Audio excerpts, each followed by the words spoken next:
अस्सलाम वालेकुम dear student. आज का हमारा लेक्चर नंबर 7 है, उसका पार्ट 2 है, जिसमें हम डिस्कस करेंगे क्लासिफिकेशन ऑफ सॉलिड्स। जो सॉलिड्स है उसको कितनी क्लासेस में क्लासिफाई किया गया है बेटा। Solid are classified into 4 classes. वो डिपेंड करती है बेटा upon the nature of bonding, उसमें बॉन्डिंग किस किस्म की है, किसके दरमियान बॉन्डिंग। सॉलिड किससे मिलकर बनता है? पार्टिकल से। और आपको पता है पार्टिकल क्या हो सकते हैं? Atom, ions, molecule. सबसे पहले बेटा हम डिस्कस करेंगे आयनिक सॉलिड्स, जो आयन से मिलकर बनेगी। फिर हम डिस्कस करेंगे कोवलेंट सॉलिड, जो नॉन मेटल के एटम से मिलकर बनेगी, सच एज ग्रेफाइट, डायमंड। फिर हम डिस्कस करेंगे मेटेलिक सॉलिड, जो मेटल के एटम से मिलकर बने। उसके बाद हम डिस्कस करेंगे मॉलिक्यूलर सॉलिड, जो मॉलिक्यूल से मिलकर बने हैं। फॉर एग्जांपल आइस, वाटर के मॉलिक्यूल कंडेंस होके क्या बना देते हैं बेटा, सॉरी, फ्रीज होके क्या बना देते हैं? सॉलिड बना देते हैं, उसको हम मॉलिक्यूलर सॉलिड कहते हैं। या ड्राई कार्बन डाइऑक्साइड गैस की हम बात करेंगे, या I2 का मॉलिक्यूल है, उसको हम डिस्कस करेंगे, मॉलिक्यूलर सॉलिड आयोडीन का होता है। सबसे पहली टाइप हमारे डिस्कशन की वो है आयनिक सॉलिड्स। आयनिक सॉलिड्स क्या होते हैं बेटा? The crystalline solid which consist of oppositely charged ions are called ionic solid. ये ऐसे सॉलिड हैं जो अपोजिटली चार्ज आयन से मिलकर बनेगी। These ions are held together by strong electrostatic forces of attraction called ionic bond. Electrostatic पहले भी हमने डिस्कस किया हुआ बेटा, ऐसी अट्रैक्टिव फोर्सेस जो अपोजिट चार्जेस के दरमियान हो। बेटा आयनिक सॉलिड में ना पॉजिटिव चार्ज भी होते हैं, नेगेटिव, फिर पॉजिटिव, फिर नेगेटिव, फिर पॉजिटिव। तो यहाँ पर नेगेटिव, यहाँ पे पॉजिटिव, यहाँ पे नेगेटिव, यहाँ पे पॉजिटिव, यहाँ पे नेगेटिव, यहाँ पे पॉजिटिव। अपोजिटली चार्ज आयन ना एक दूसरे के साथ साथ आ जाते हैं, तो उसमें जो अट्रैक्टिव फोर्सेस पाई जाती है पॉजिटिव नेगेटिव नेगेटिव के दरमियान हर जगह, ये जो फोर्सेस हैं इनको हम क्या कहेंगे? ये जो सॉलिड बनेगा ये आयनिक सॉलिड बनेगा। फॉर एग्जांपल बेटा आयनिक सॉलिड में हम NaCl का स्ट्रक्चर डिस्कस करेंगे। ये एक एग्जांपल है KBr। Properties of ionic solid. Ionic solid की कौन कौन सी प्रॉपर्टीज है? पहला ज्योमेट्री बेटा, आयनिक solids oppositely charged ions are arranged in a specific geometrical shape। एक स्पेसिफिक ज्योमेट्रिकल शेप होगी। दे आर क्रिस्टलाइन सॉलिड, ये क्रिस्टलाइंस है at room temperature. Room temperature 25 degree Celsius में। Under normal conditions, normal conditions का मतलब इस पर लगने वाला प्रेशर उस वक्त कितना होगा? 1 atm होगा। तो नॉर्मल कंडीशन में रूम टेम्परेचर पे जितने भी आयनिक सॉलिड है जो क्रिस्टलाइंस है, ये सॉलिड की फॉर्म में पाए जाते हैं। They never exist in liquid और गैस फॉर्म। ये जो क्रिस्टलाइन सॉलिड है, ये जो आयनिक है क्रिस्टलाइंस है, ये गैसियस या लिक्विड की फॉर्म में एग्जिस्ट नहीं करते। हाँ, इसको हम गैस या लिक्विड में कन्वर्ट करवा सकते हैं by applying too much temperature. Thermodynamic properties बेटा, दूसरी जो हम प्रॉपर्टी डिस्कस करेंगे वो थर्मोडायनामिक प्रॉपर्टी है। Ionic crystals are very hard, बहुत सख्त होते हैं बेटा, and have low volatility. Volatility का मतलब वेपर्स में कन्वर्ट होने का रेट। सॉलिड है, अट्रैक्टिव फोर्सेस बहुत ज्यादा है, तो वोलेटिलिटी बहुत कम होगी। And have high melting and boiling point, और इनके मेल्टिंग और बॉइलिंग पॉइंट बहुत ज्यादा होते हैं due to strong attraction among the oppositely charge ion. क्योंकि जो अपोजिटली चार्ज आयन है इनमें अट्रैक्टिव फोर्सेस बेटा बहुत ज्यादा स्ट्रॉन्ग होने की वजह से, ये इनकी कुछ थर्मोडायनामिक प्रॉपर्टीज थी। मेल्टिंग पॉइंट, बॉइलिंग पॉइंट बहुत हाई हो गया, वोलेटिलिटी बहुत कम हो गई, बहुत ज्यादा सख्त हो गए। Existence of solid. Ionic solid do not exist as individual, neutral और इंडिपेंडेंट मॉलिक्यूल। बेटा जो आयनिक सॉलिड है ना, ये क्लस्टर की फॉर्म में पाए जाते हैं। क्लस्टर हम कहते हैं गुच्छे को कहते हैं। गुच्छे का मतलब एक पॉजिटिव और एक नेगेटिव आयन अकेला एग्जिस्ट नहीं करेगा। नंबर ऑफ पॉजिटिव चार्ज होंगे, उनको नंबर ऑफ नेगेटिव चार्ज ने सराउंड किया होगा। Same number of negative charge होंगे और उनको नंबर ऑफ पॉजिटिव चार्ज ने क्या किया होगा बेटा? सराउंड किया होगा। In these crystals ions are arranged themselves systematically and alternatively. एक तो सिस्टमैटिकली अरेंज होंगे और दूसरा अल्टरनेटिवली। सिस्टमैटिकली का मतलब दो आयंस के दरमियान हमेशा हर जगह आपको डिस्टेंस सेम मिलेगा, जो एंगल होगा वो सेम रहेगा, वो चेंज नहीं होगा। और अल्टरनेटिवली का मतलब एक पॉजिटिव एक नेगेटिव, एक पॉजिटिव एक negative, resulting in non directional ionic bond. Ionic bond जो है इसकी डायरेक्शन नहीं होती। बेटा जो कोवलेंट बॉन्ड बनता है ना, फॉर एग्जांपल दो कार्बन के दरमियान, उसको हम एक लाइन से शो करते हैं, ये बॉन्ड बन गया। तो इसकी यही डायरेक्शन है दो एटम के दरमियान। लेकिन जो पॉजिटिव और नेगेटिव चार्जेस हैं, उनका जो बॉन्ड बनता है, फॉर एग्जांपल ये पॉजिटिव चार्ज है बेटा मेरे पास, ये पॉजिटिव चार्ज आ गया। अब ये नेगेटिव चार्ज को किस डायरेक्शन से सराउंड कर सकते हैं बेटा? नेगेटिव चार्ज इस डायरेक्शन से आएगा तो भी अट्रैक्शन होगी, इधर से आएगा तो भी अट्रैक्शन होगी, इधर से आएगा तो भी अट्रैक्शन होगी, इधर से आएगा तो भी अट्रैक्शन होगी। तो इसका मतलब यह है कि पॉजिटिव चार्ज के इर्द गिर्द कहीं भी नेगेटिव चार्ज आएगा, वो पॉजिटिव चार्ज और नेगेटिव चार्ज को अट्रैक्ट करेगा। सेम बेटा नेगेटिव चार्ज के इर्द गिर्द कहीं से भी पॉजिटिव चार्ज आएगा, तो वो नेगेटिव चार्ज उस पॉजिटिव चार्ज को क्या करेगा बेटा? अट्रैक्ट करेगा। इसका मतलब ये जो आयनिक बॉन्ड है ये नॉन डायरेक्शनल होता है, मीन ये हर साइड पे अट्रैक्शन शो कर रहा होता है। नेक्स्ट बेटा, फॉर्मेशन ऑफ क्रिस्टल लैटिस। ये जो आयनिक सॉलिड है ये क्रिस्टल लैटिस बनाते हैं। कैसे बनाते हैं बेटा?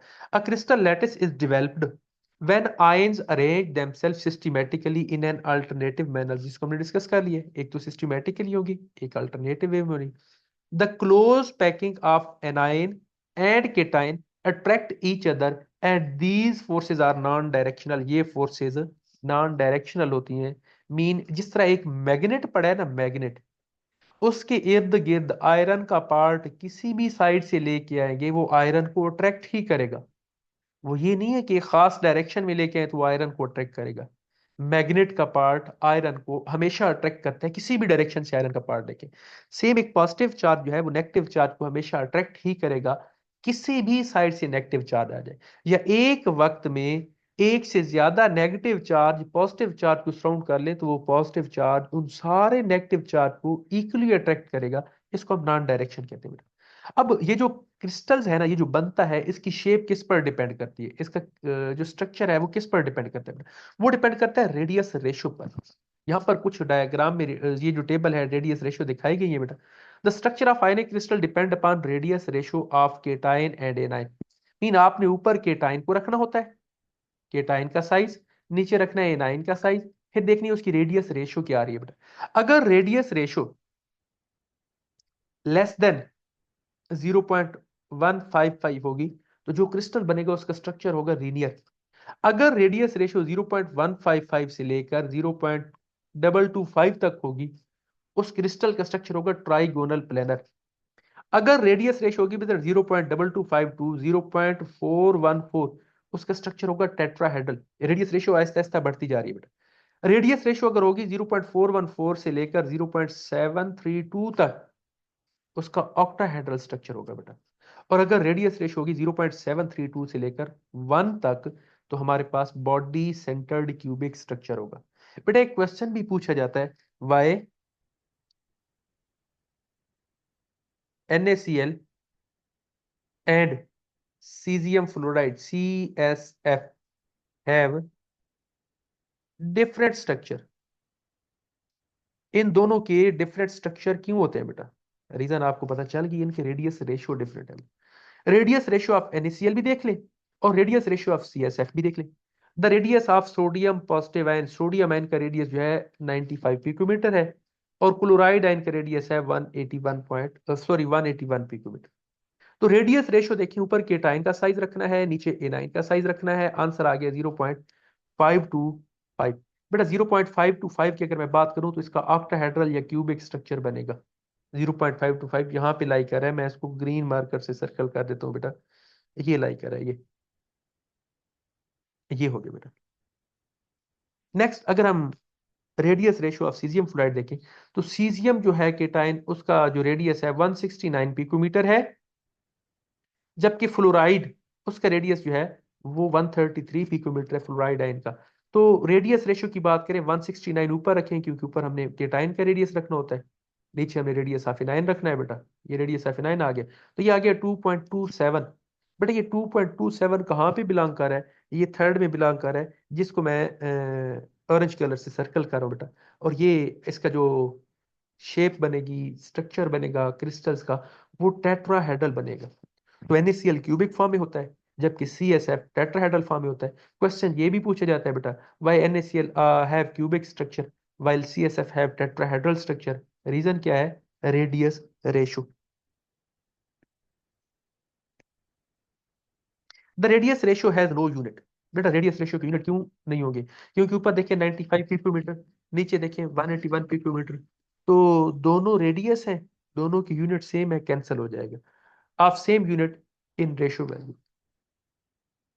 Example, NaCl and CSF have different geometry due to having different radius ratio, जिसको हमने डिस्कस कर लिया। The formula mass of ionic compound, next जो प्रॉपर्टी है वो formula mess.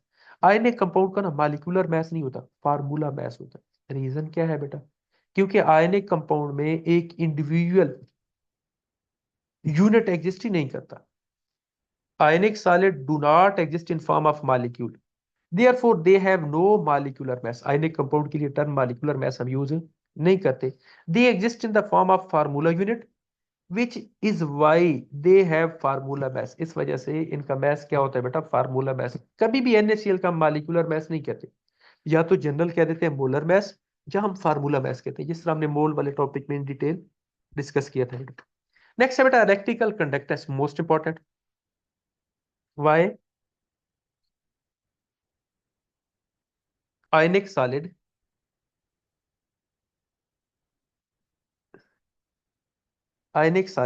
conduct electricity in molten form, कि मोल्टेड फॉर्म में तो कंडक्ट करते हैं, are aqueous form, but not in solid form. लेकिन सॉलिड फॉर्म में कंडक्ट नहीं करते, उसकी रीजन क्या है? Ionic solid do not conduct electricity in solid state because ions are tightly packed. बेटा जब सॉलिड की बात करते हैं तो उसमें पॉजिटिव और नेगेटिव आयन के दरमियान अट्रैक्टिव फोर्सेस बहुत ज्यादा स्ट्रांग होती है। पॉजिटिव आयन भी अपनी जगह फिक्स है, नेगेटिव आयन भी अपनी जगह फिक्स है, वो आयंस मूव ही नहीं कर सकते। जब आयंस मूव ही नहीं करेंगे, इलेक्ट्रिसिटी भी कंडक्ट इलेक्ट्रिसिटी कंडक्ट करवाने के लिए या तो फ्री इलेक्ट्रॉन का होना जरूरी है जैसा कि ग्रेफाइट में, या फ्री आयंस का होना जरूरी है, तभी इलेक्ट्रिसिटी कंडक्ट होगी। However they are very good conductor of electricity. Ionic solid good conductor electricity के इन मोल्टन स्टेट। आप इनको हीट करें और ये लिक्विड में कन्वर्ट हो जाए।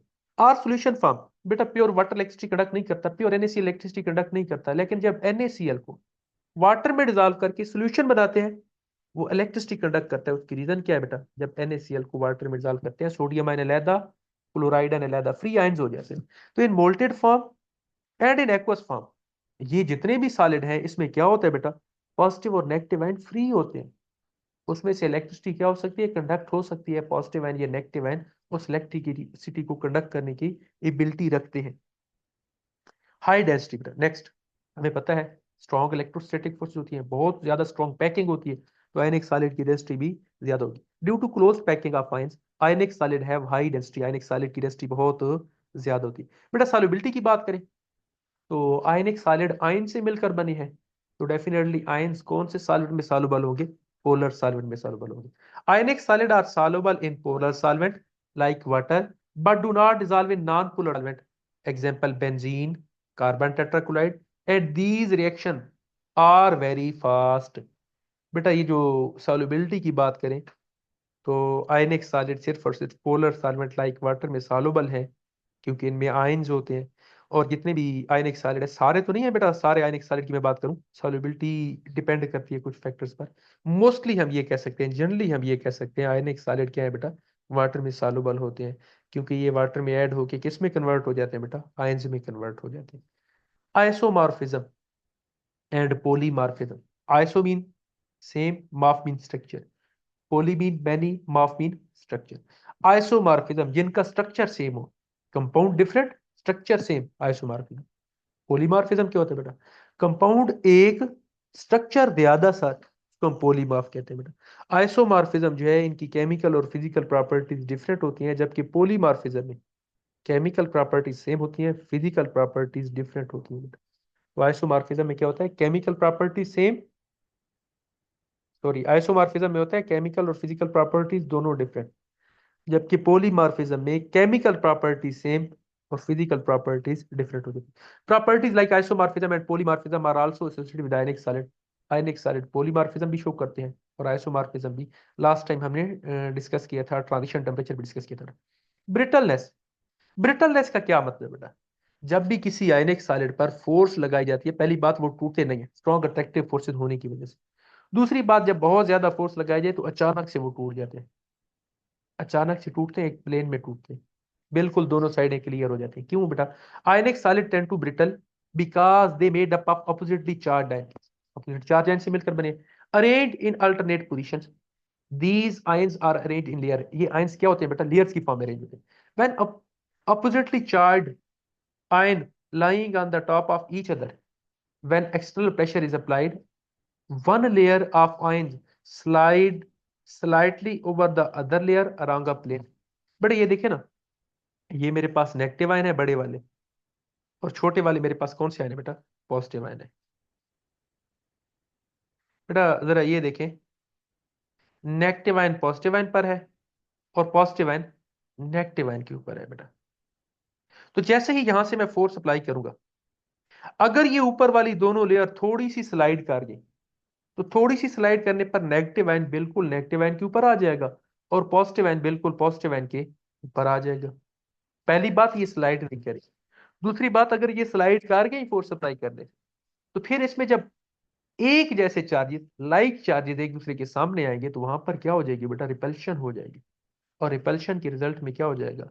वो आयनिक सॉलिड टूट जाएगा, अचानक से टूटेगा। इसको हम कहते हैं ये ब्रिटल है बेटा।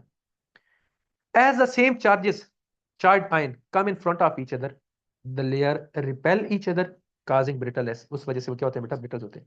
स्ट्रक्चर ऑफ सोडियम क्लोराइड बेटा, स्ट्रक्चर ऑफ सोडियम क्लोराइड जो है, हम नेक्स्ट लेक्चर में,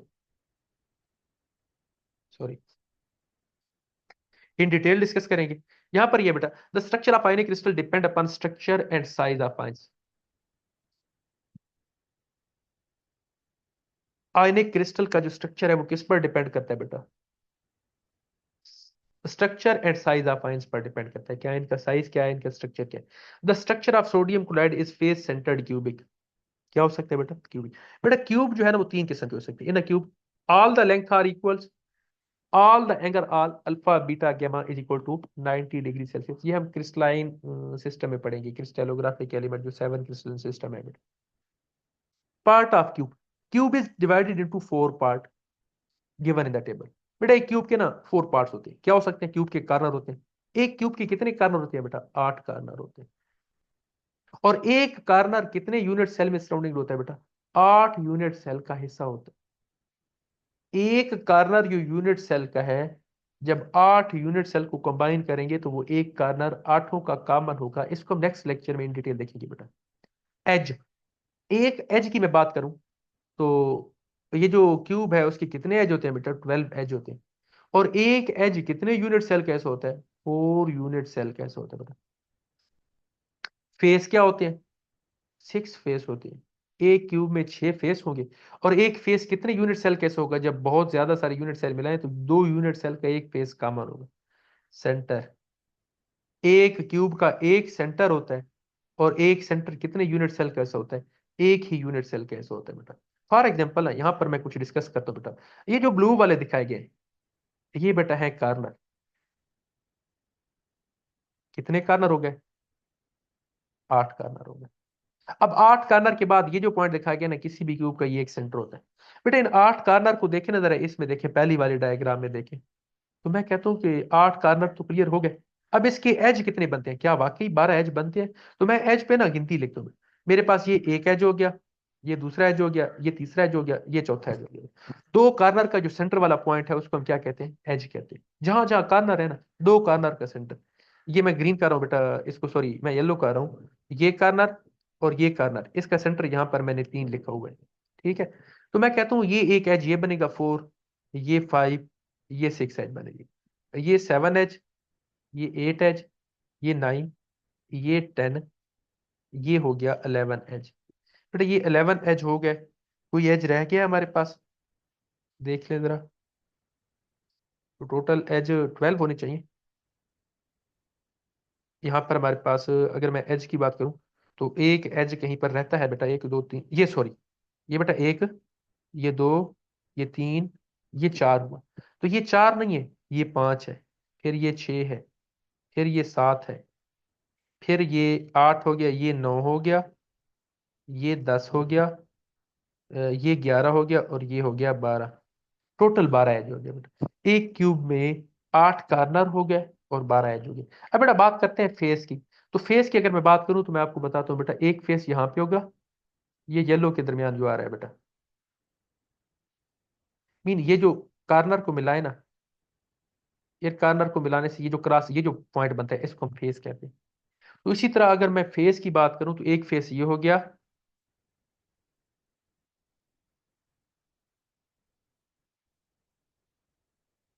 दूसरा फेस ये हो गया, तीसरा फेस बेटा इस साइड पे बनेगा ये। इसको मैं थोड़ा और कलर से कर देता हूँ, ग्रीन कर रहा हूँ बेटा। एक और ये दो, ये बेटा तीसरा फेस हो गया। सेम इसके उधर वो फोर्थ फेस, ये अप वाला 5 फेस और डाउन वाला 6 फेस हो जाएगा। इसका मतलब टोटल कितने फेस हैं एक क्यूब के? 6 फेस होते हैं बेटा। सेंटर की बात करें तो सेंटर मैंने बता दिया बेटा, एक ही सेंटर होता है।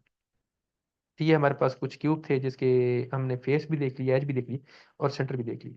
अब बेटा बात करते हैं सिंपल क्यूब क्या होता है। क्यूब की 3 टाइप्स है। एक बॉडी सेंटर क्यूब होता है,